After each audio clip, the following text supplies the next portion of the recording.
going on, everybody? Welcome to Cocktails in the War Room, episode 247. I'm your host, Mistress Carrie. Welcome to the War Room and welcome to our family that started way back on March 14th of 2020.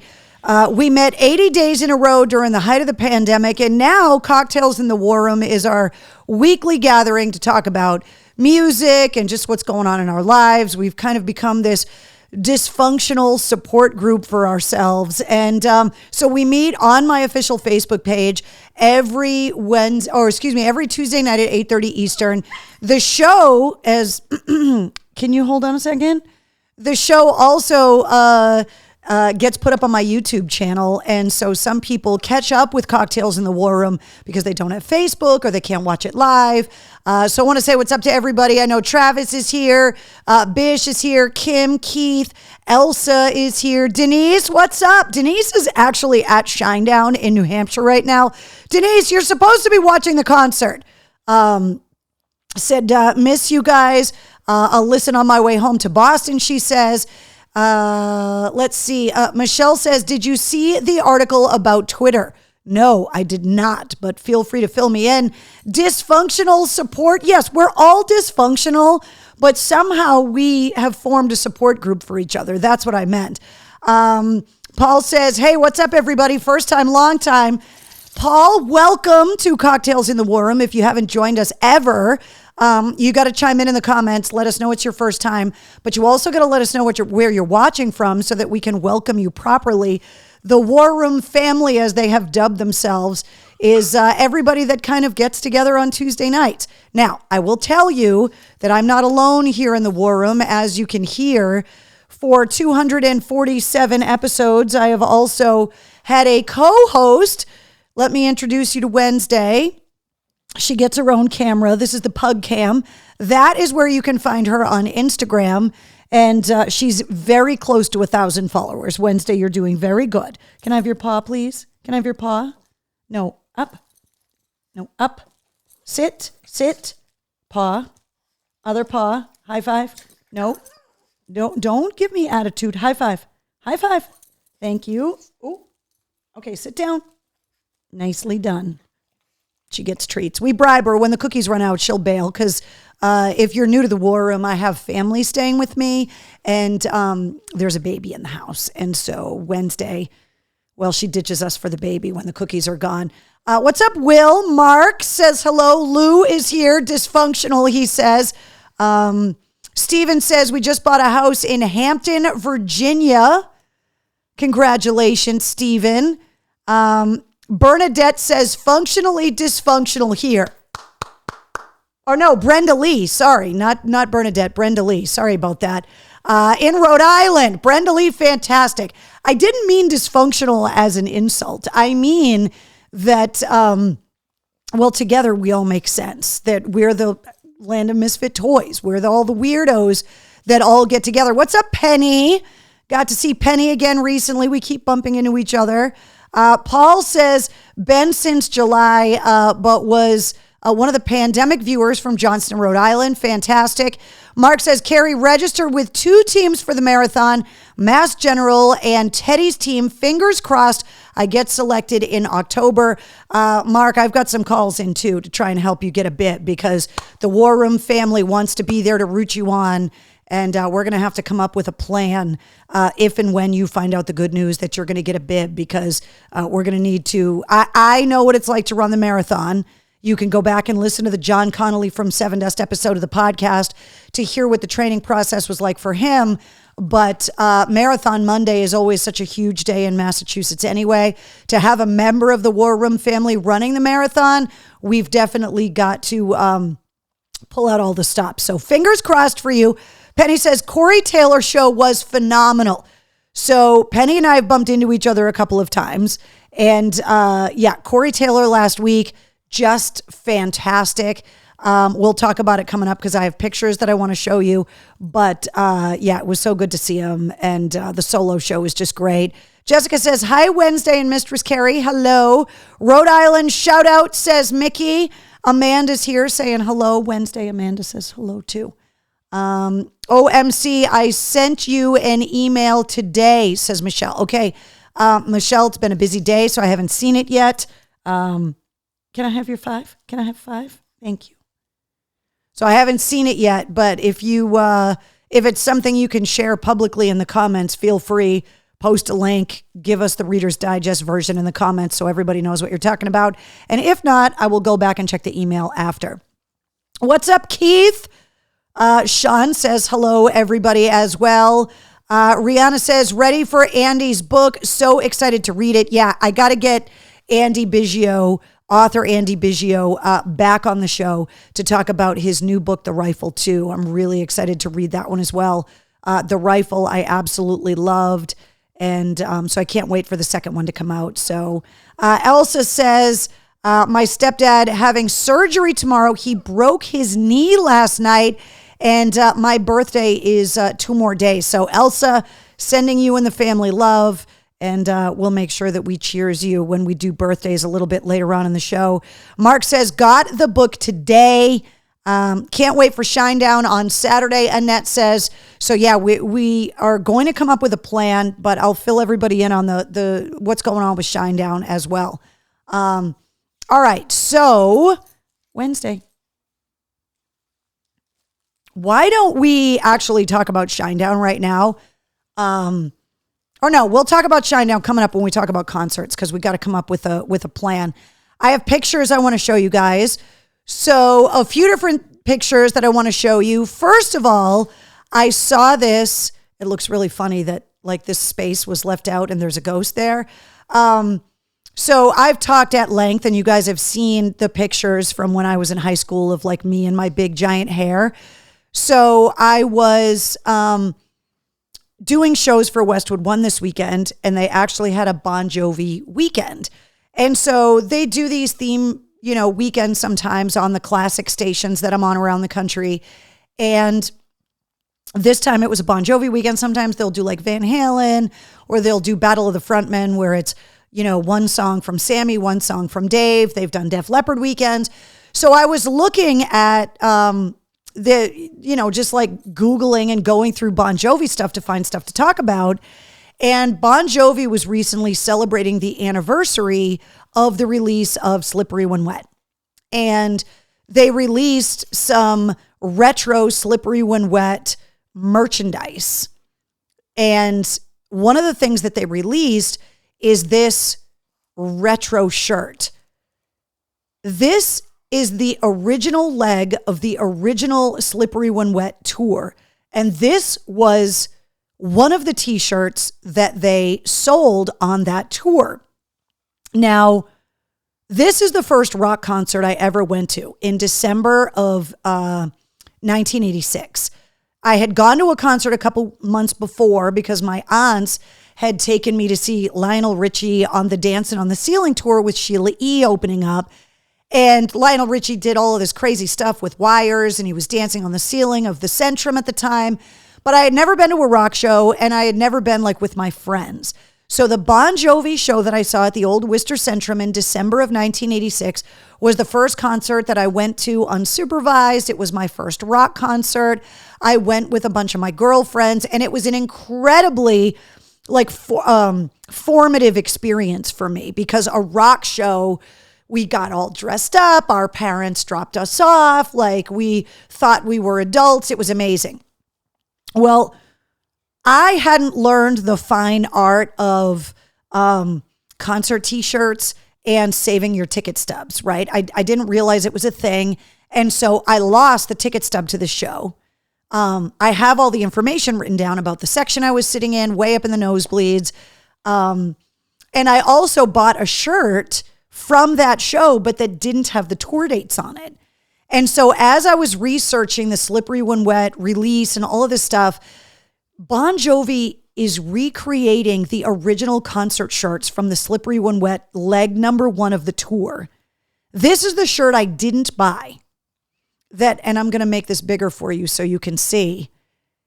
It has the Worcester date in it. December 27th, 1986, Worcester, Massachusetts.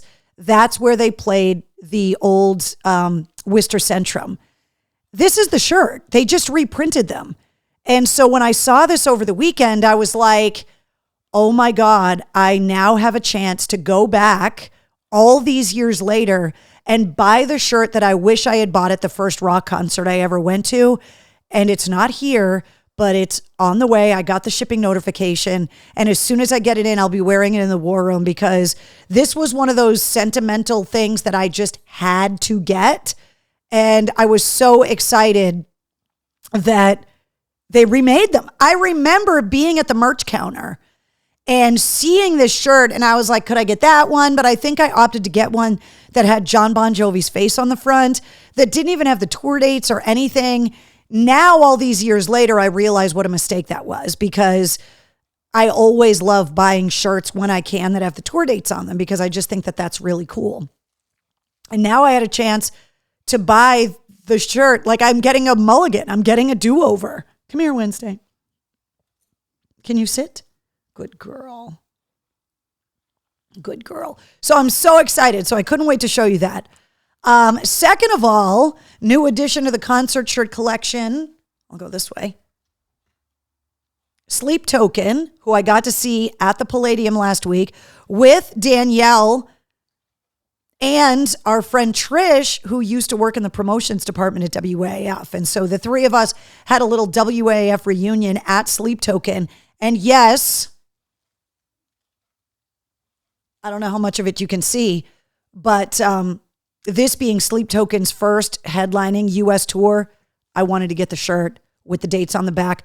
By the way, Sleep Token was fantastic.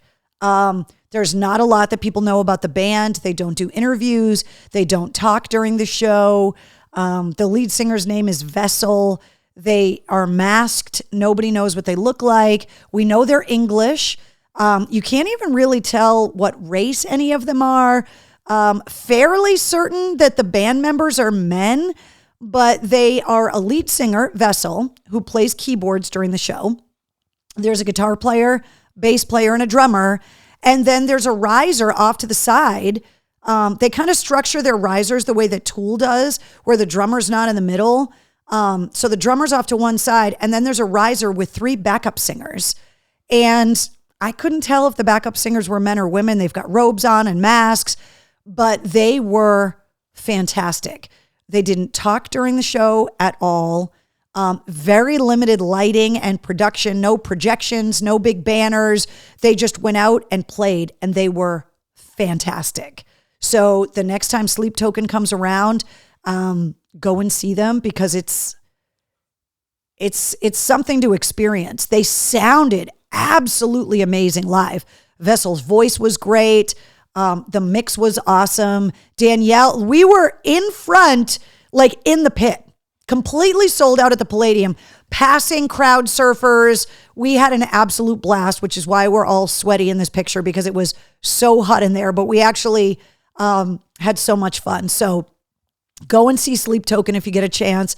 Absolutely love them. I have tried. I have asked for interviews. They just don't do them. We know they're British, but other than that, we really don't know very much at all. And I'm sure eventually, like with Slipknot, like even with Kiss, there are so many artists that start out masked with all of that kind of secrecy surrounding the identities of the band and all of that stuff. I'm sure eventually that stuff will, even with Ghost and Tobias Forge. But right now, getting to experience that band was pretty cool. So that's what this picture is. And then obviously my time at the House of Blues with Corey Taylor. So I wanted to go see him. So I had put in a call to the record company, because I've been trying to get him back on the podcast. And he's just been super busy because the album came out last week. And so when I got there before the show, it was pouring rain last week getting into Boston. The Yankees were in town. The game got rained out. There was a show at the MGM Music Hall. So just getting into that part of Boston was a disaster. So I get to the show. They had left me passes for me to go and see Corey before the show.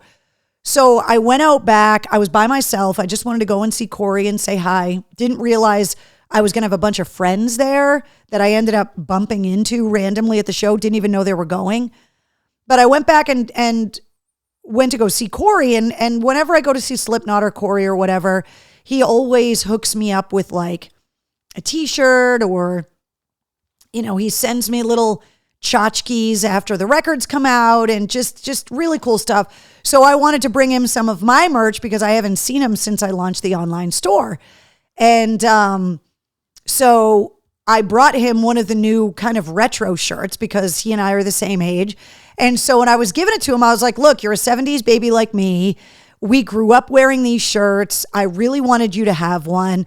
And he was like, oh my God, this thing is awesome. He checked the size. He's like, you know what size shirt I wear? And I was like, yeah, I took a guess. I had a feeling. And he's like, I might have to wear this tonight. And so in my head, I was like, oh, he's going to put it on later and we could take a picture together.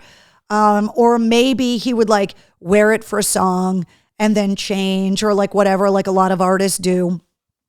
So I go out waiting for him to come on because I wanted to like have a really good spot. And I bumped into a bunch of friends that I didn't know were going to the show. And then the lights go down and Corey comes out and he's wearing my shirt.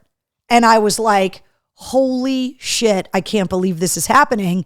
And then for the first song, he had a jacket on. Then he took the jacket off. And then I expected him after a couple songs, because he goes out back, gets a drink of water, changes guitars, whatever, for him to change the shirt. And he never did. The whole show, he played Slipknot, he played Stone Sour, he played some cover songs. He obviously played his solo stuff. He wore the shirt the whole night, which I could not believe. Much love to Corey, which was amazing. So the show was great. Got to meet a bunch of people at the show, took a bunch of pictures. When the show was done, I went out back again, and Corey was taking a shower and changing. And so I yelled through the dressing room door. I was like, you got to put your shirt back on. He thought I meant like, hurry up and get dressed after your shower. And he's like, I'm fucking coming. So he opens the dressing room door, comes out, and we were like getting caught up. We were talking about the kids. We were talking about his wife. We were talking about my husband. And I was like, we need to get a picture with your shirt. Like, I've got your sweatshirt that I just got at the merch booth because I loved it. And I was like, I want to take a picture with you in my shirt and me in your sweatshirt. And he was like, it's soaking wet from sweat. I just took a shower. And I was like, I don't care. Go put the shirt on. And he was like, oh my God, this is disgusting. And I was like, will you just please do it so we can take a picture together? Because this picture is going to be hilarious. I don't expect him to wear my shirt at every show. And I wanted to take advantage of the fact that he was wearing it. So he's like, fuck you, fine, I'm going to go do it. So he goes back in his dressing room, freshly showered with a clean shirt, takes his clean shirt off, wrings out the disgusting stage shirt, puts it back on, and comes out. And he's like, this is the second most disgusting thing I have ever done. And I was like, yep. And the first was sucking my toes at Loco Bazooka in 1999 after I ran around for freaking 15 hours wearing Doc Marten boots. Yes, he sucked my toes. We can talk about it later. We were both drinking at the time. And he was like, yeah, you're right, as a matter of fact.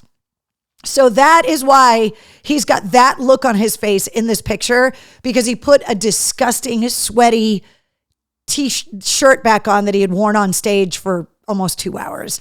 But I got my shirt. I got my picture. Huge love to Corey Taylor. One of the things that he and I did talk about, I'm not sure if you're aware, but he started a foundation, a nonprofit called the Taylor Foundation. And it is a resource hub for resources for veterans, military, and first responders that are dealing with post-traumatic stress. And so the Taylor Foundation is his fundraising arm, like the Scars Foundation is for Godsmack, or the All Within My Hands Foundation is for Metallica. And so Corey started the foundation during the pandemic. I believe it had been in the works for a while. And so it was Corey and I's first chance privately to have a conversation about that. And I was like, look, I love the fact that you're doing this.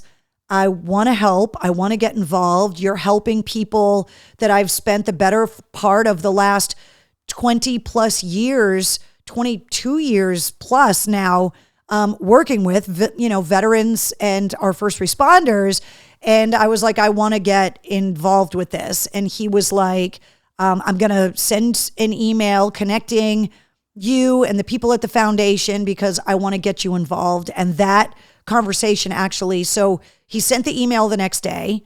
I connected with them. We had a conference call yesterday. And one of the things they've been asking me to do is submit vetted organizations in New England that are helping veterans and first responders, specifically with post-traumatic stress. So not so much like housing stuff and that kind of stuff, but anything that helps veterans with post-traumatic stress and reintegration into regular life again. And so I sent them today a huge list of organizations that I've already worked with and vetted myself. And we are going to start doing things together when Corey Taylor comes back to town again, which he told me at the House of Blues he would be coming back to New England in 2024 on the road. So you can expect a lot of really good stuff coming out of the Taylor Foundation and Corey. Then I found out, because Corey lives in Vegas, that he's got a show in Vegas when I go to Vegas next week. That was one of the other things I wanted to talk to you guys about, is that I'm going to another rock radio convention at the end of next week in Vegas. So the War Room is going to happen next week. But then I'm going to be going to Vegas again. Backstage pass holders, I'll be taking you with me because there's a lot going on in Vegas. I'm going to be going to a bunch of shows, showcases. One of the things that I am going to be doing is taking the hubs to go meet Corey, because Corey hasn't met him yet. I haven't met his wife yet, Alicia, but she is out on tour and coming to Boston next month, which I'll fill you guys in on that later.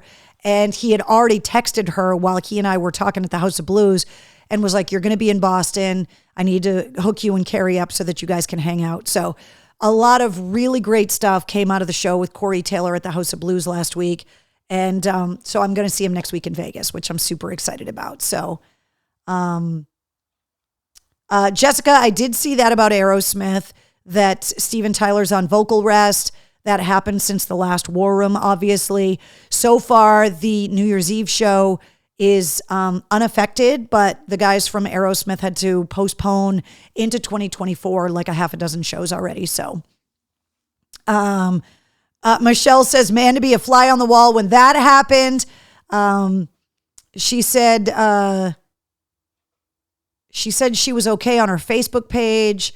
Project New Hope already submitted that. Mr. Cole, that one already got submitted, way ahead of you.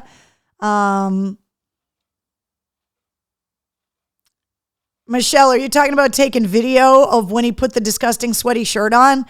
So that's one of the things about doing what I do and maintaining friendships that I have with artists, is that sometimes I get access because of my relationships with the artist, but I never want to overstep those bounds by like videotaping every second of every day of our time together, because there are times where I just want to see them and spend like time talking to them about like personal things, like Corey's kids and his wife, and getting caught up with all of that stuff and how his house is, and you know, talking about the foundation and kind of behind the scenes work of that stuff. And so there is sometimes where I leave my phone in my pocket on purpose, just because it's like we're having personal time, kind of maintaining that friendship. And then it's always like, all right, now we got to take the phones out. Now we got to take pictures. We got to, now we got to do the work thing. Which, you know, people have always asked me, like, who are the most difficult people to interview? And I always say people that I'm personally friends with, because I know things about their lives that are private. And sometimes I don't know, am I the only person that knows those private details? Do other people know those details? Have they talked about these things publicly and I just don't know they've talked about them publicly? And so I'm always afraid to talk about things that are personal to them, that I know because of our personal relationship. So I'm always a little bit nervous about that stuff. Oh, the sucking on the toes thing. Yeah, that was way back in the day. That was Slipknot first album tour. So you guys have seen the Slipknot video of the first interview that I did on YouTube with them, where I interviewed the whole band all at once on Real Rock TV backstage at Local Bazooka in 1999, where they were poking me in the ears and picking my nose and Corey was yelling butt gravy. That day, Slipknot had just, Wait and Bleed had just come out. The record had just come out, and Local Bazooka was a day show. So when the sun went down, the show was over, and we were in Worcester at Green Hill Park, and WAF had done an after party at a place called the Commercial Street Cafe, which is on Commercial Street right behind the DCU Center.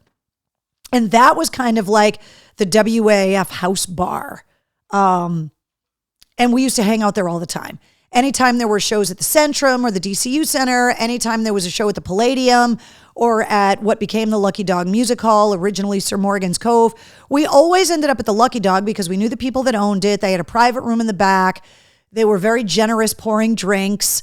And so we brought all the bands to the Commercial Street Cafe. And this is at a time where nobody really knew what the guys from Slipknot looked like because they wore their masks all the time. And when they took them off, they only took them off when they were in private because they didn't want people taking pictures. This was in the early days of mobile phones. So unless you had like a digital camera, you really weren't taking selfies the way that we take them now. And this was back when they were all drinking. And when I say drinking, this was in like the height of the Jaeger bomb, Jägermaster, Blacktooth Grin, drinking. We literally drank all the Jägermeister out of the Commercial Street Cafe in Worcester that night. All of it. Like cases of Jägermeister gone. And we were all hanging out, and we had been at Local Bazooka since early that day. The music starts at like 11 in the morning, and we had gotten there super early in the morning to set up and film interviews and all of that stuff. So I had been wearing my Docs all day with socks, running around Local Bazooka all day. And so now, hours later, we're all getting drunk with all the bands at the Commercial Street Cafe. And the guys from Slipknot all had their masks off. And Corey and I had like hit it off. And after they played and whatever, we were like, no, guys, come with us. And we drove a bunch of the guys in the AAF vans. I think I took a bunch of the guys. I think I drove a Ford Escort back then. I had like 15 people in my Ford Escort. And we're like, no, we got a bar. We're all set. Let's go drinking. And so Corey and I are out back doing shots of Jaeger and just drinking, and there's people everywhere. And we like the public party was in the front. This was the private VIP party in the back. And we were just talking about whatever. And my feet were killing me. So I was like unlacing my boots or whatever.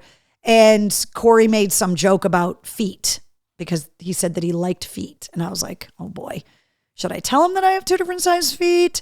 So of course we're drinking, and I was like, I have 2 different size feet. It was like, shut up. And I was like, no, I have 2 different size feet. He was like, how different? And I was like, 4 sizes different. And he, you guys know how he is, stopped the party and was like, take them out right the fuck now. I don't believe you. I want to see your feet. So now I'm in the VIP area of Local Bazooka with all the bands and all the people from the radio station, the record company people. Everybody's drunk. Everybody was drunk. And I'm taking my shoes and socks off so that everybody can stare at the freak's feet. So when I say dysfunctional family, yeah, queen dysfunction over here. So I back up against the wall to show my 2 different size feet because no people think that I'm like cheating, like going like this with my feet. So I always put my heels together against a wall so you can really legitimately see the size difference. And Corey was fixated and was like, shut up, like just couldn't fathom it. Sits down on the couch, pulls me down on the couch, pulls my feet up on his lap, and stuck my little foot in his mouth before I even knew what the hell was going on. Everybody is dying laughing. I'm like, oh my God, I can't believe the lead singer of Slipknot is sucking on my little foot right now. And it has been an inside joke with he and I. And if you go back and watch the videos of my interviews with Corey over the years, feet references always come up. So when I was at the House of Blues last week, I showed you guys the logo for my company, Bigfoot First Productions. And if you look at the corporate logo for my company, the O's for the word foot have two different size feet in the middle of the O's. So I was like, Corey, you're going to appreciate this. And I showed him the business card with my company logo, and he was dying laughing because it's been 24 years since we met that day and the infamous foot episode. And we still laugh about it. So that is, Steven says, shit, I tripped balls at that show, FML. I'm traveling cross country, but I didn't want to miss you guys. What's up, Heidi? Let's see. Wait, what 4 sizes? Yeah, my feet are 4 sizes different. So I have to buy 2 different pairs of shoes when I buy shoes. So they've always been that way. It's a thing. It's always been kind of an inside joke. It goes back to the surgery I had on my back when I was a kid. The tumor that I had on my spine is what caused it. And it just has become a thing. So 24 years later, still laughing about the foot incident, but that is the famous Mistress Carrie foot incident with Slipknot. There have only been a couple rock stars that have ever touched my feet. Corey Taylor from Slipknot, who sucked on my toes back in the day, and Chad Kroeger from Nickelback. I have a picture of him giving me a foot rub backstage at the first show Nickelback ever played for WAAF when the first record came out. We were backstage doing an interview. I was doing nights at the time, and I had dressed up in like, my costume was like an executive, like a corporate executive. I had a business suit on, my hair in a bun, pearls. It was ridiculous. And I was walking around in like high heels all night at the show, and my feet were killing me. And I took my shoes off backstage while I was interviewing Chad from Nickelback. And he was like, put your feet up here, I'll rub them for you, while we were doing the interview. And I have a picture of Chad Kroeger from Nickelback rubbing my feet. I have brought that up in interviews since, and he refuses to rub my feet again. That's how you know your career. And Corey hasn't touched my feet either. Like, once you win Grammys and sell out arenas, you don't have to touch Carrie's feet anymore. But those are the only two,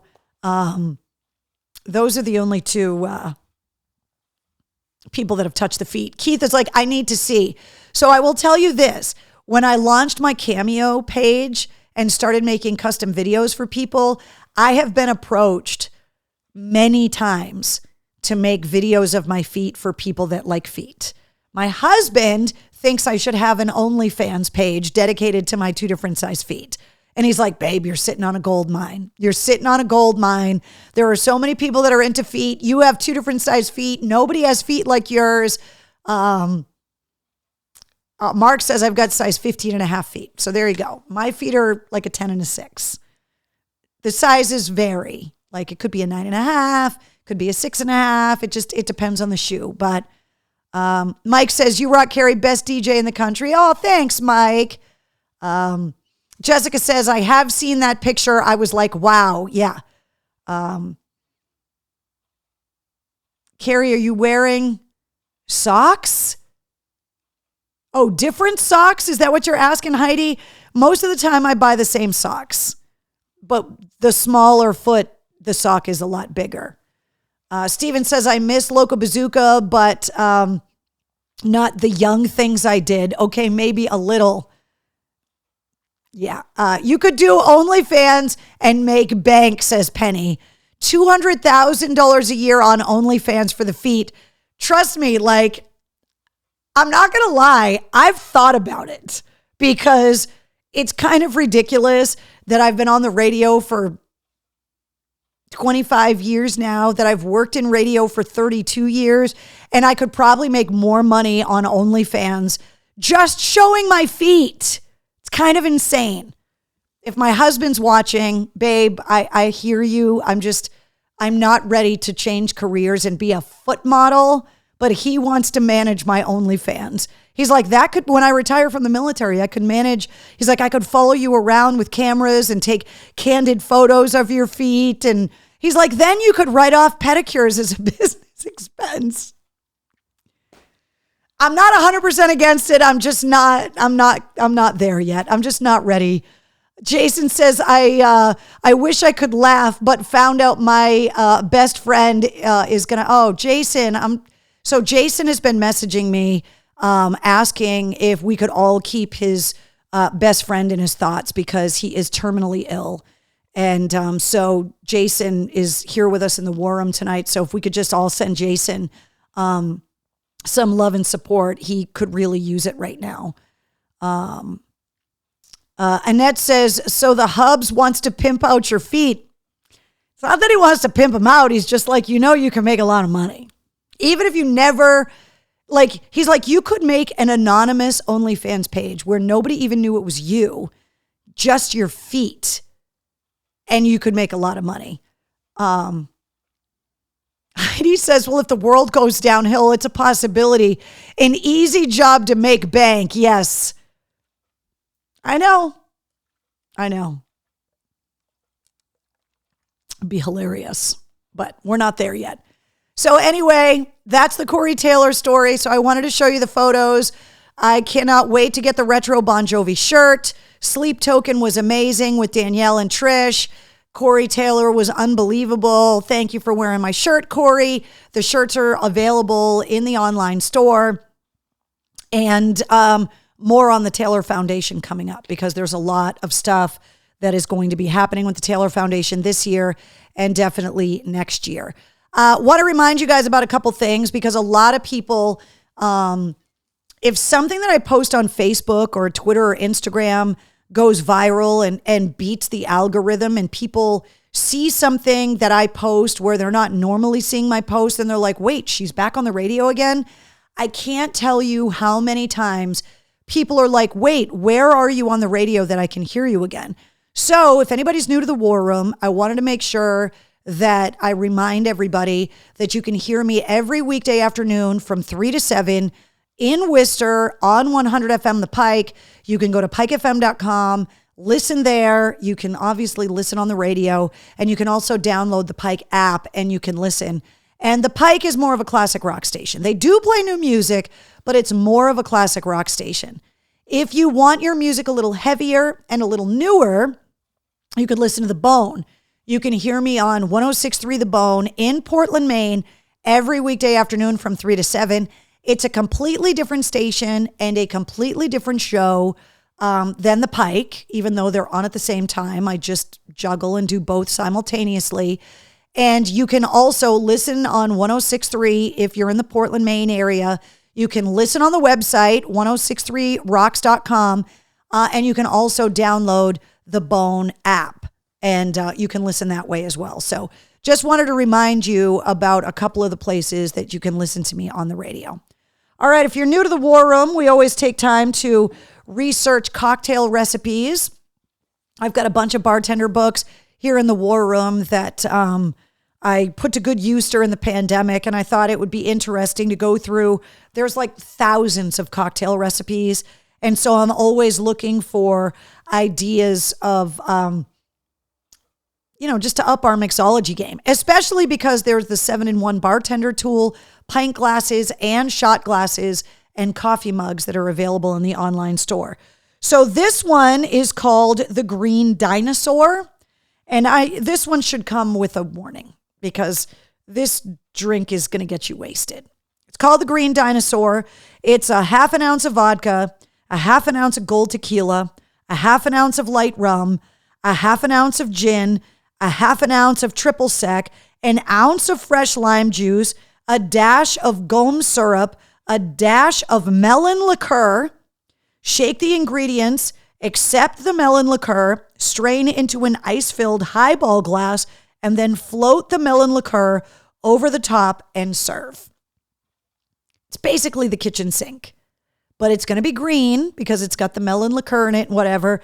So what I thought, because there's a ton of those TikTok videos of people making like custom ice, what I thought would be really cool is if you took a melon baller and made melon balls and froze them as a garnish, because we like to garnish our cocktails here in the War Room.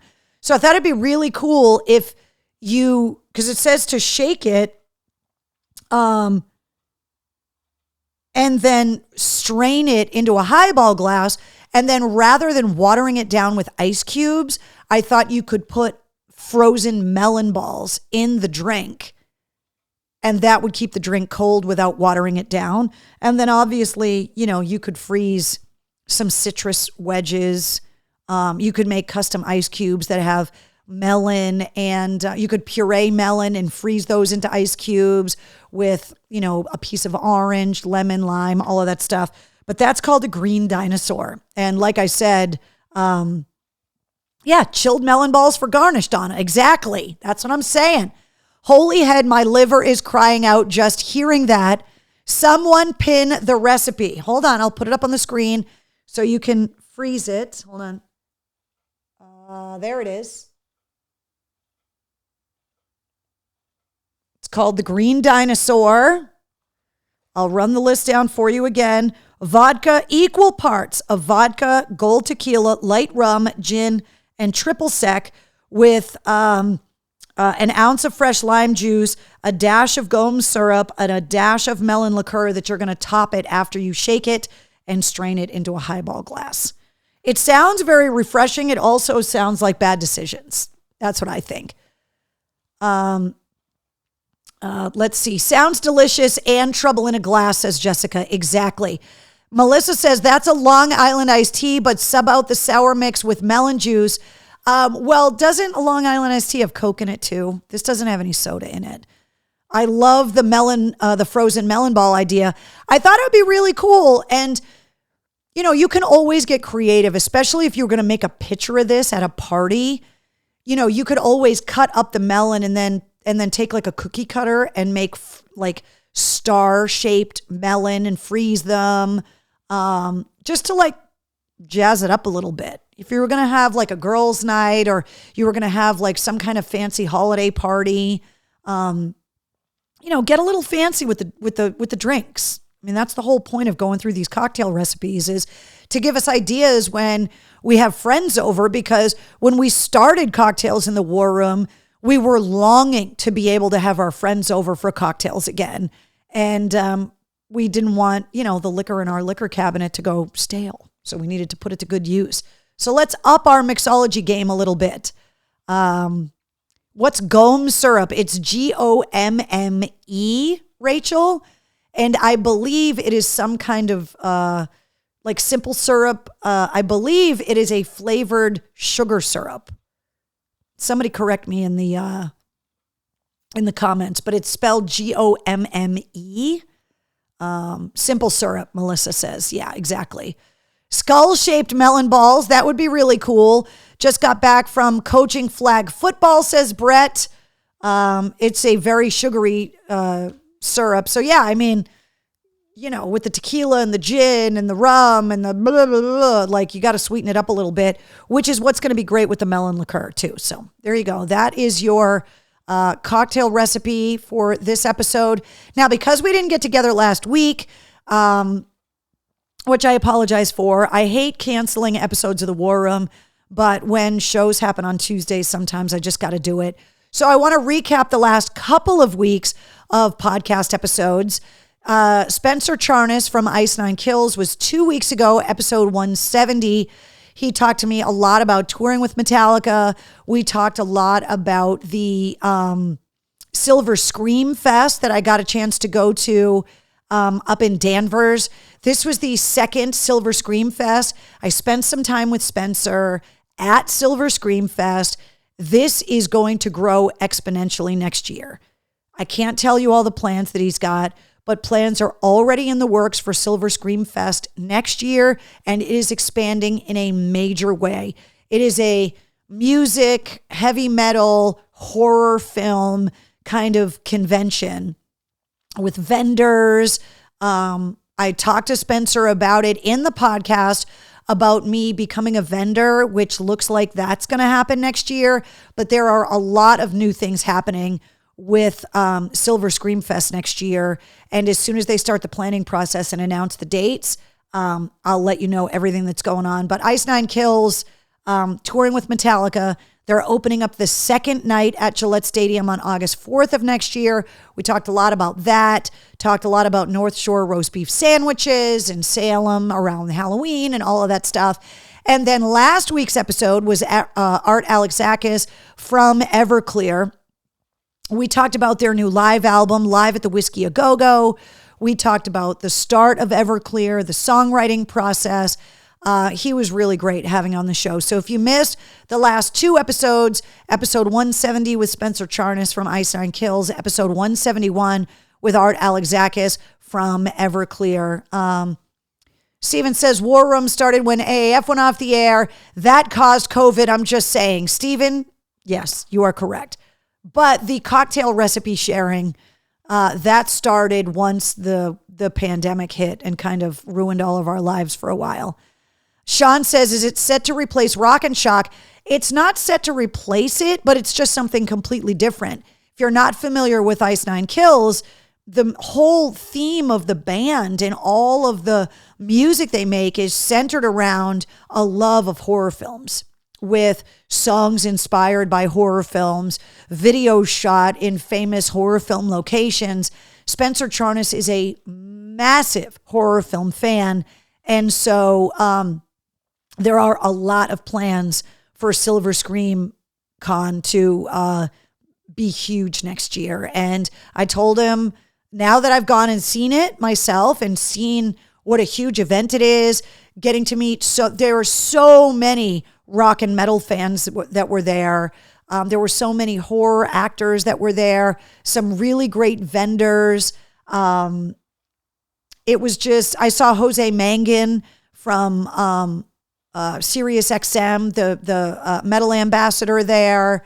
It was really cool. So there's a lot that's happening with this. So if you missed these episodes, go back and listen to them. Of course, new episodes come out every Wednesday, and I'm really excited about this week's episode because it is rock royalty coming on the show. I'm proud to say we've had several guests that have been inducted into the Rock and Roll Hall of Fame on the show. These guys included, speaking of Salem, Massachusetts, when I found out that they were touring, I reached out to the Cabot Theater in Beverly, and which is where I saw Collective Soul and Rubicon not that long ago. And I was like, I would love to interview the Zombies. If you don't know who the Zombies are, they were one of the early bands that came out of the British invasion, following in the footsteps of obviously the Beatles, the Rolling Stones, and they got inducted into the Rock and Roll Hall of Fame back in 2019 with The Cure and Stevie Nicks as a solo artist and Def Leppard. And so when I found out that Colin Blunstone, the lead singer of the Zombies, was willing to come on the show and do an interview, I was like, whenever he wants to do it, I would love to talk to him. And so he was at his home outside of London, and we did the interview via Zoom. And he was the epitome of the English gentleman. He's well into his 70s and just the sweetest guy in the world. He talked to me about the start of the band. He talked to me about recording at Abbey Road Studios right after the Beatles recorded Sgt. Pepper. He talked about the Beatles demanding better equipment from Abbey Road because they heard what the Beach Boys were recording with, and they wanted the same stuff that the Beach Boys had to record Sgt. Pepper. And these guys were the band that followed the Beatles in Abbey Road Studios after the Beatles finished recording Sgt. Pepper. So he told me all about that. He told me all about his experience getting inducted into the Rock and Roll Hall of Fame, how he protects his legendary voice. He was just wonderful. And, you know, we talk a lot about the legacy and the lineage of rock. And it's one of the reasons why I wanted to start the podcast, not just to keep in touch with the bands that I already know and to be able to turn you guys on to newer artists, but this is a band that I never really would have had the opportunity on WAF to interview because they're an older classic band. but they helped to inspire generations of rock bands after them, especially with a lot of the experimental stuff that they did in the studio and also with the harmonies that they did back then. And Mickey says, the Zombies are in my playlist. Great songs. This playlist is great. I make a playlist for every episode of the podcast. And these are the episodes that I want to be able to record, that I want to have access to these legendary legacy foundations of rock music bands that helped to shape, and he talks all about it, about being inspired by Chuck Berry and Little Richard, the R&B and the blues that came out of the United States in the 50s and that made its way across the pond. And the Beatles talk about this, that the ships coming from America used to bring these records, inspiring the British invasion. All of those bands in the early 60s in England that took the baton of rock and roll and ran with it came to the United States and then inspired generation upon generation of rock music. Getting a chance to talk to an original British invasion band was such an honor for me. And he was wonderful. We talked about Salem because they're playing right before Halloween in Beverly, which is right next to Salem. I'm like, you do realize your band's name's the Zombies. Like, people are going to show up. And he thought that was really funny. So, these are the episodes that I know years from now I am going to be so glad that I recorded. These are the songs that I grew up listening to when my parents were blasting the radio and listening to their albums. And when I talk to artists about the soundtrack of our childhood and the music that our parents exposed us to as a kid, these are the bands. And so to be able to get to talk to them, it's just so huge.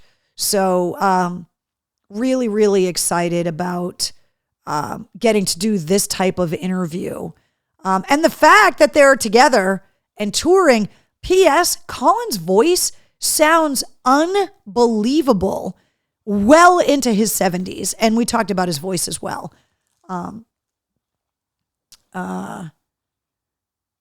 Melissa says, I'll make sure to proofread the playlist link. Sometimes the links don't copy over the way that they should, which is really weird. So Melissa, I appreciate your attention to detail and for letting me know when there's mistakes so that I can fix them. Sean wants to know, Carrie, have you seen Spirit Box live? I have once, but I didn't catch the whole set, and I'm trying to remember what tour it was on. They were the opening act, and I showed up like 2 songs from the end of their set. I'm looking forward to seeing them on Saturday open up for Shinedown because I'm going to be there at the Xfinity Center for sure. So I'm going to make sure that I catch their whole set. Let's see. John wants to know, was this the band once led by Dolores? No, that's the Cranberries. Dolores O'Riordan sings the song Zombie, but she's in the Cranberries. The Zombies, their biggest hit is Time of the Season. I'm not going to sing it for you because you guys know I can't sing, but you'll know the song. You guys have heard these songs. You might not know the name of the band, but you know these songs. The song, What's Your Name? Who's Your Daddy? Is he rich? Is he rich like me? You know that song? I can't sing. You guys know this. Jonathan wants to know, Carrie, how's the weather damage there? My house is okay. We got a lot of water. Luckily, it didn't make it into the house. But I have a lot of friends that ended up with water in the basement that are cutting carpets out. There are houses that are condemned in Leominster, giant sinkholes, streets that are still closed. Got a message on Twitter from the guys from Team Rubicon, who are the veterans that go into disaster areas and volunteer, who are amazing. There are Team Rubicon members in Leominster. They invited me to come down and say hi to them. So over the next couple days, I'm hoping to be able to do that. Sean says Spirit Box has an EP with 7 new songs coming out. I know. I'm trying to get them on the show. I want to get them on the podcast, but I'm definitely going to go and see them. Jessica says Bad Wolves did their song Zombie. They didn't just do it. They did it years ago. And that's with their former lead singer, Tommy Vext, not with DL, who's with them now. The damage at the Cadillac dealer in Leominster. There is a lot of damage. Bish, I believe I gave away all my Shinedown tickets already to Backstage Pass holders. But I need to take inventory because I was lucky enough to grab a bunch of Shinedown tickets. I didn't have a lot to give away last year when they came around. So this year I was able to secure a bunch of tickets. Backstage Pass holders, we are going to meet. We're going to talk about that coming up. Annette wants to know that Garden is a disaster. Annette, me going away on vacation for 12 days, nobody weeding it while I was gone, all the rain we've had. I need to go in over the next couple days, now that we actually are going to have a stretch of nice weather, and start drying all my herbs. The herbs are like the only things that survived. Everything else rotted, died on the vine, just terrible. Yes, Tommy Vext is doing his own solo music. He's just not in Bad Wolves anymore. So the Garden is a mess. Lots going on. All right, want to remind you guys, so episode 72 coming out at midnight. If you subscribe to the Mistress Carrie podcast, not only do you get the weekly episodes, but you get the Sit Rep, which is all of the headlines in music and entertainment. It comes out every weekday, Monday through Friday. It's around 5 minutes long. Sometimes it's a little bit longer, unless I'm traveling and on the road, because I have to produce it every day. It can't be produced ahead of time because it's news. You get it 5 days a week. So that's why you just want to subscribe to the podcast, because then it just shows up on your phone. You get a little alert on your phone, and then you can just listen while you're brushing your teeth, while you're driving to work, whatever. And you can listen anywhere you get your podcast. So no matter where you get your podcasts, you can find the Mistress Carrie podcast. The episodes are all on YouTube, full-length episodes and sit reps, bonus episodes, all of that. Plus all the big ones, Apple, Google, Spotify, Odyssey, iHeart, just any podcast app you can think of. Just search the Mistress Carrie podcast. As long as you find this artwork right there, you are going to find the podcast. So there you go. We raced to 149 countries, and we are holding firm at 149 countries for the Mistress Carrie podcast. So fingers crossed. I hold out hope every week that this is going to be the week that I hit 150 countries. We're just not there yet. Michelle says, please don't mention rain. Our basement is flooded and has been for 3 days. I'm so sorry, Michelle. Travis says, miss you on Stitcher, but there are plenty of other places. Yeah, Stitcher going away kind of sucks. I was really surprised because they were one of the first podcast apps, but there are plenty of other places that you can listen. And a lot of people are starting to discover the podcast on YouTube, even though there's no video, because it's just super convenient to listen to, especially while you're at work on the computer. All right.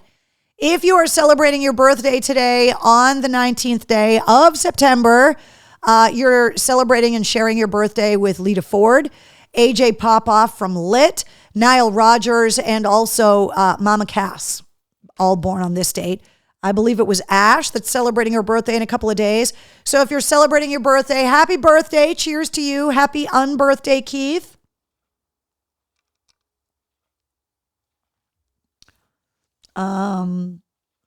Michelle says, please keep an eye out in the mail the next few days for a package from me. I will. Thank you very much. It's Elsa's birthday. Elsa. Cheers to you. Let's see. Betty says, stuck in the ER tonight. Betty, are you working or are you in the ER for yourself? Hopefully you're just working. All right, let's go through some headlines because we got a lot of tours that got announced, some things we need to talk about. The Nirvana In Utero box set coming out in October. Matter of fact, there are a lot of box sets coming out. Green Day's Dookie box set is coming out at the end of this month. There's a lot of box sets. Even the Dio box set, which is in the new releases, which we'll be talking about coming up. Bring Me the Horizon was supposed to release their new album last Friday. It is delayed. No rescheduled date. We don't have that yet. Green Day, the Dookie box set. I said the Osbournes podcast is back. Speaking of podcasts on YouTube, they released their podcast on video and audio. The video, obviously, you can watch on YouTube. Some things we've learned from the first couple episodes of the new season of the Osbournes podcast. Ozzy's getting ready to have another surgery. He's got a couple discs that are disintegrating in his lower back that he's having fixed. He said no matter what happens with this surgery, this is going to be his last surgery. So if this surgery doesn't fix his back enough for him to tour, he's not having any more operations. He just can't go through anymore. We also learned that the Osbournes have started their own media production company, that the Osbournes actually own the original show, the original MTV reality show. They own the rights to it, and they are going to be re-releasing it. They are also going to start a Sharon Osbourne podcast and a Kelly Osbourne podcast. And I talked about it last season. If you guys haven't seen that show, Special Forces, where they take celebrities, Rudy Reyes, the Marine sniper that was on Generation Kill on HBO, is one of the hosts. Jack Osbourne is on the upcoming season of Special Forces, which is going to be hilarious. So we've learned all of that just in the first couple of weeks of the Osbournes podcast. So if you haven't checked it out, the Osbournes podcast, it's all four of them that were part of the original reality show on this podcast. Shows coming to the Garden include Queen and Adam Lambert, October 15th and 16th, Depeche Mode on Halloween, Tool on November 15th, and Aerosmith, as of right now, Steven Tyler, who is on doctor's ordered vocal rest. This show on New Year's Eve with the Black Crowes, still happening at the TD Garden on New Year's Eve. Let's see, there's a bunch of other shows. Big Night Live, Thrice on October 11th, The Darkness on October 17th, Mammoth WVH and Nita Strauss coming up on November 15th. All of these shows are on sale right now. And all of the shows that we talk about on the show are up in the event calendar at mistresscarrie.com, so that, if you go scrambling to try to find the link to buy tickets or whatever, we're getting ready to finish up the outdoor concert season. Remember when the list of shows at the Xfinity Center was this long? And now we're down to Shinedown, Papa Roach, and Spirit Box this Saturday. Now, if you are a Mistress Carrie Backstage Pass holder, keep your eyes on Patreon. We are going to get everybody together in between bands. I believe it's going to be in between Spirit Box and Papa Roach. I'm going to get to the show early and figure out a really easy meeting place for everybody. But I want to get all the Backstage Pass holders that I gave tickets to, but I'm opening up the picture. If you are a member of the War Room family and you got your own tickets and you are going to be there, I am going to put up the info for this picture. We need to get as many War Room members and Backstage Pass holders together for pictures at Shinedown this weekend. So keep your eyes on Facebook, keep your eyes on Patreon, because we're going to get together and wear all your shirts, your War Room shirts, your Mistress Carrie gear, because I definitely want to get pictures of all of you guys in it. So this is going to be awesome. Coming up on Saturday, Shinedown is actually playing right now up at the Bank of New Hampshire Pavilion. And then on Thursday night, they're playing at the Main Savings Amphitheater up in Bangor. And then on Saturday, they're playing at the Xfinity Center. So lots of New England shows this week for Shinedown. Tool, who's not only going to be at the Garden later this year, has got shows at the SNHU Arena on the 13th of November, Mohegan Sun Arena on the 10th and 11th of November. All of those shows, this is all on sale. Godsmack, the SNHU Arena on October 27th. Chris Shiflett from the Foo Fighters has got his new album coming out in October. And the guys from Puddle of Mudd released their new album, Ubiquitous. And there's a lot of drama with Puddle of Mudd going on right now, canceling shows. Wes Scantlin saying Shows got booked and went on sale, but that he didn't even agree to play. It's just a full-blown disaster. Trans-Siberian Orchestra tickets went on sale. They put up for sale sections for the entire tour where the tickets are only $39, which is huge. So click these links because they're doing 2 shows each day. November 24th, SNHU Arena, the 25th at the DCU, the 26th at Mohegan Sun.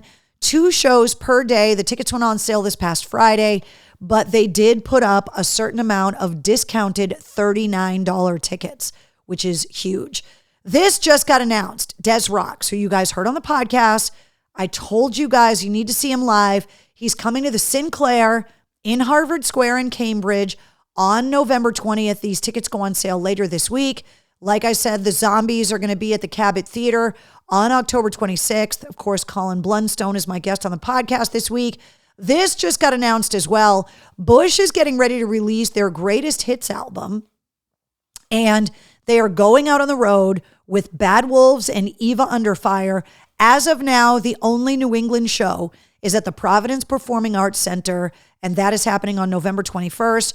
Details on the show are up on the events calendar at mistresscarrie.com. And Aaron Lewis, speaking of outdoor shows, going to be at Indian Ranch coming up next Sunday on my birthday, so I can't go because I'm going to be in Vegas. But all of these shows are up on the event calendar at mistresscarrie.com. And coming to the Palladium, the New England Hardcore and Metal Festival just happened this past weekend. Dragon Force is going to be there on November 4th.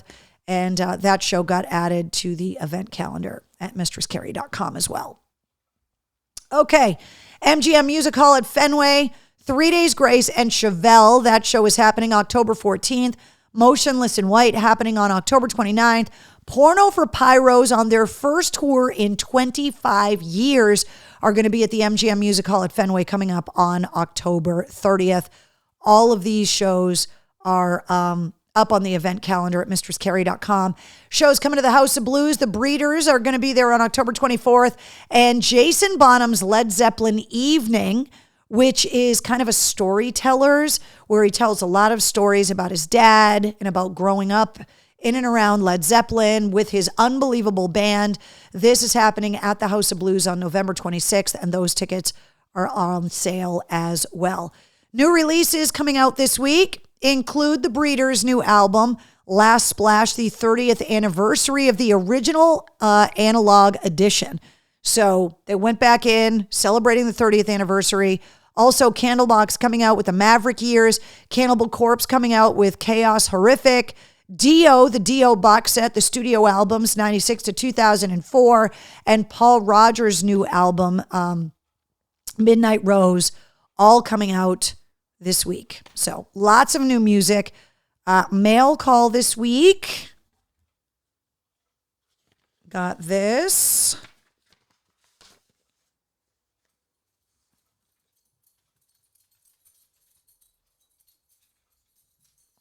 Let me get this open. Says, hey, Mistress Carrie, hope this letter finds you well. Wanted to let you know I'm getting married October 13th. Not able to celebrate much. There's a lot going on. We are huge fans. Followed you on WAF, and that was an oldie and a goodie station. Hoping for a shout out. The future Mr. and Mrs. Cortesis, Heather and Nick, and they sent me this little adorable save the date thing, which I thought was so cute. So I wanted to get the whole war room to congratulate the Corteses. By the way, did you hear her come back? It's not a coincidence. Hi. Did you come back because you heard me do mail call? You are the most spoiled dog that has ever been spoiled ever. Can I have a paw? Thank you. Can I have the other paw? Thank you. Can I have a high five? Can you get down? Down. Good girl. Very good girl. She's been loving these cold nights because I've been sleeping with the windows open, and she's been very snuggly. You're not going to snuggle me too much at the end of the week after you get your nails cut, though, are you? Good girl. All right. So congratulations to the Corteses. And then I got this box that says some very random things for you and treats for Nanny Wednesday. And by the way, my cousin, earlier today, I was on the air. She sent me pictures of Wednesday babysitting the baby, literally babysitting the baby. Okay, so it says small and large drink can holders. Maybe look into putting the logo on them and sell them in the store. Make a concert pack. So she warned me that these were coming. So these are rubberized koozies, but they come with a lanyard. So you wear it around your neck and hold your beer or Blue Moon, like whatever it is that you're drinking, even those cans of water, but they have the skinny ones, they have the big ones, and the little ones are studio. Oh, they look like my feet. And they come with the lanyards. So I am going to look into these, Melissa, because I definitely want to check them out. And it's got the, I'm going to have to research the company, but I thought that was really cool. All right. So she said these are tire valve covers for motorcycles or cars. Wednesday, this is not for you. Back up. So first of all, these are really cool. They're black and chrome ones, which is awesome. These are going to be a fantastic practical joke for someone because they are purple cock and balls valve covers. I'm going to put the QR code there if you guys need to buy them for some reason. But I am going to keep these in my car. Oh, and hold on. Because when somebody least expects it, I'm going to put these on their car. And they're kind of rubbery and like they're shiny and they're bendy. But they screw on the tire valve cover. These are going to be fun. I don't know who's going to get them yet, but they're going to be fun. I have some friends that are owed a practical joke. I wonder if they would fit on the valve stem of, say, a tour bus. Just saying. Let's see. Then she says these are some helmet stickers for you. I got to show you guys my helmet from Sturgis. This I loved. Thou may ingest a satchel of Richards. Eat a bag of dicks. Then there is the, oh, damn, I'm fresh out of these. I got to give one of these to Daughtry because we have the same jar of fucks on our desks. Hilarious. Then there's the classic, don't be a Richard, which is funny considering that was my dad's name. Let's see. Then there's F-bombs, which I love. And I'm classy as fuck. I love helmet stickers. And I love putting the stickers all over the desk of MCHQ. So some of these are going on there as well because you sent me multiples. So that's fantastic. Then there is a new addition to the Wednesday's chin is, you can't see her, but she's resting her chin on my arm right now. A new addition to the Studio Funko collection. The Ace of Spades Lemmy Funko. How freaking cool is this? So badass. Right, Wednesday? Yes, you're so snuggly. But absolutely love it. And last but not least, she says all natural dog bones, oatmeal, honey, and peanut butter. Which is why, no, Wednesday, you need to back up. Back up. There you go. Sit down nicely. Sit down nicely. She's edging closer. Wow, these are big, so I got to break them up for her because she has a little pug mouth. Back up.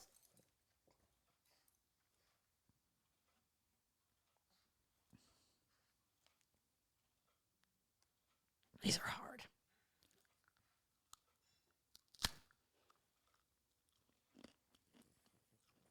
They're good. Yes, I just took a bite of a dog bone. Melissa, I really hope there's nothing in there I can't eat.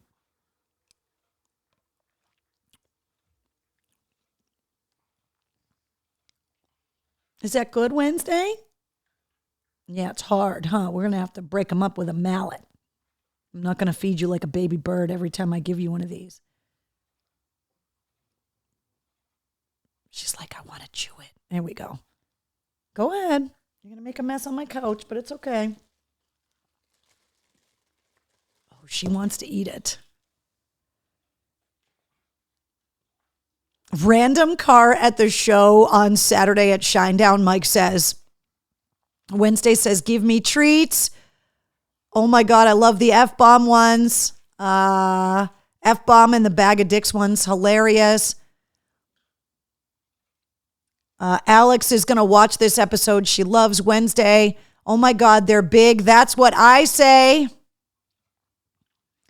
She says Opal and Pearl love them. They taste really good. See, she's putting a beating on it. I just need to break them up for her. That's all. Crunch, crunch, crunch.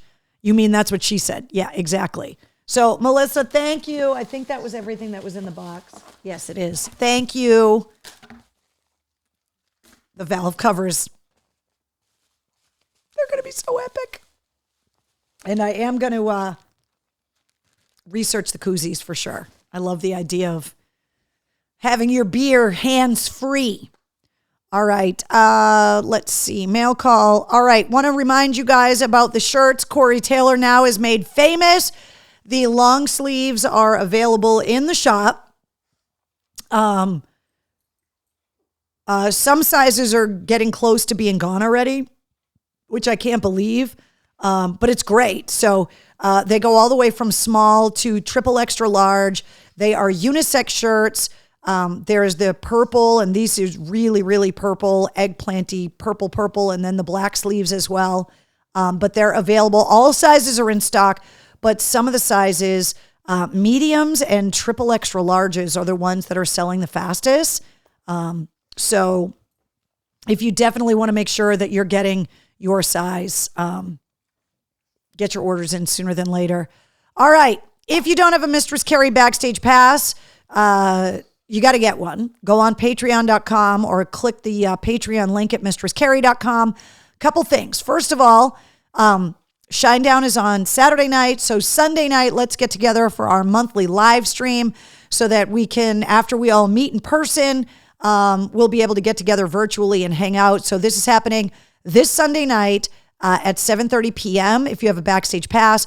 And also Backstage Pass holders have access to 3 days Grace tickets, 3 days Grace in Chevelle at the MGM Music Hall at Fenway coming up on October 14th. So this is new this week. I didn't even post about this yet in Patreon, but you guys know how to get your tickets. If you have a Backstage Pass, send me a private message through Patreon. That's how you get your name in there for tickets. You can also submit podcast interview questions, get travel blog updates. So I'll be taking you with me to Vegas. The internet will work a lot better in Vegas than it worked while I was at Sturgis. You get early access to event tickets, exclusive concert ticket giveaways. So get your Mistress Carrie Backstage Pass. If you don't have one, go to Patreon, search Mistress Carrie, or just click the link. And I want to remind you guys about all of the different places you can find me: TikTok, Threads, Instagram, Facebook, Twitter, Cameo, YouTube, Patreon. There are also the podcast pages, Mistress Carrie Podcast on Instagram and Threads. And you can also get access to the podcast, get all my links, and listen to the shows by downloading the Pike app or the Bone app, like I was telling you earlier. Why are you being so snuggly now at the end of the show? Huh? Oh, can I rub your belly? Can I rub your belly? Oh, you want to be the baby? Oh. You just want to sit on my lap? Huh? You want to say goodnight to everybody? Say goodnight, everybody. Thank you for my delicious cookies, Melissa. Right?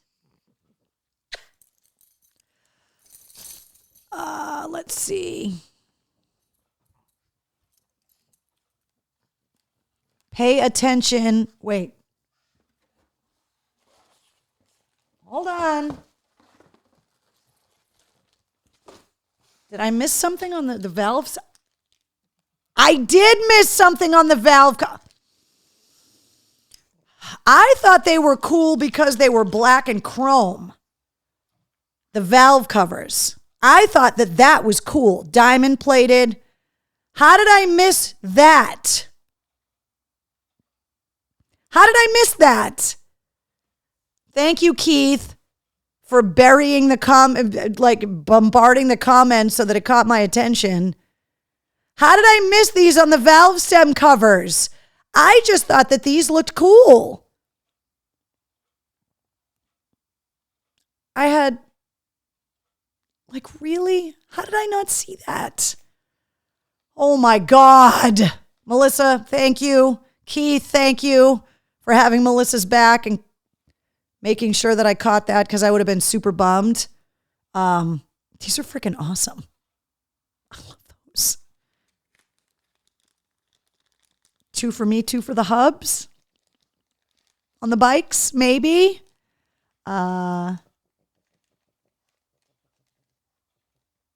Lou wants to know, did you pay for the internet in Vegas? Some hotels block it, even the 4 and 5G. Well, my hotel got taken care of by the convention, so I am assuming that the internet is taken care of, but I will double check it. But I'm going to be out and about. The internet works in Vegas a lot better than it does in the middle of nowhere in South Dakota. So even if I'm not on the Wi-Fi in the hotel, I'll be able to update everything. So yeah, that's next week though. All right. So guys, reminder, right? Wednesday. Yes, you're so good.